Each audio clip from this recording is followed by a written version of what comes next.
As our nebula began to collapse under its own gravity and spin faster, a dense clump of matter formed in the center. It's called a protostar. At first, its heat was due to friction, but when the clump reached 18 million degrees Fahrenheit, nuclear fusion kicked in. 4.5 billion years ago, our star was born.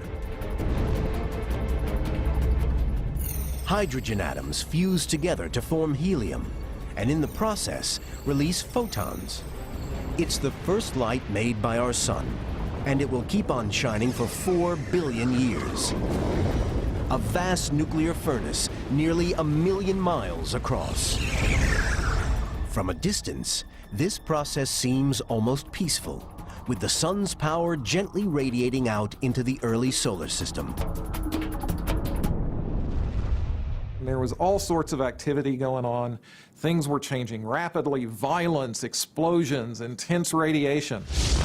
We had a pretty spectacular origin, I think.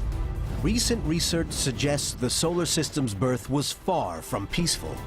Our sun may in fact have been born out of one of the most violent events in the cosmos: the explosive death of another star.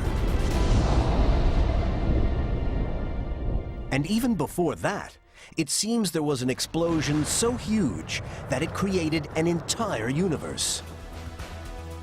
The Big Bang. No one knows what caused it, but we think that the Bang created space, time, and all the matter in the universe. Yet for astrophysicists, such as Professor Stan Woosley, there's a puzzle. The Big Bang produced almost none of the 88 naturally occurring chemical elements. When we look around, we don't just see hydrogen and helium. We see planets and people, and we're made out of carbon and oxygen, and planets are made out of iron and silicon. And that didn't all come from the Big Bang. It had to come from somewhere else. Here on Earth, we have learned how to create new elements for ourselves. Nuclear technology. The same thing happens inside stars. Hydrogen and helium from the Big Bang fuse to form heavier elements.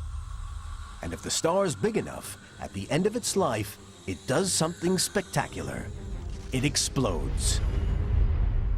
The energy of a supernova explosion is essentially equal to all of the energy that the sun will put out in its 10 billion year lifetime.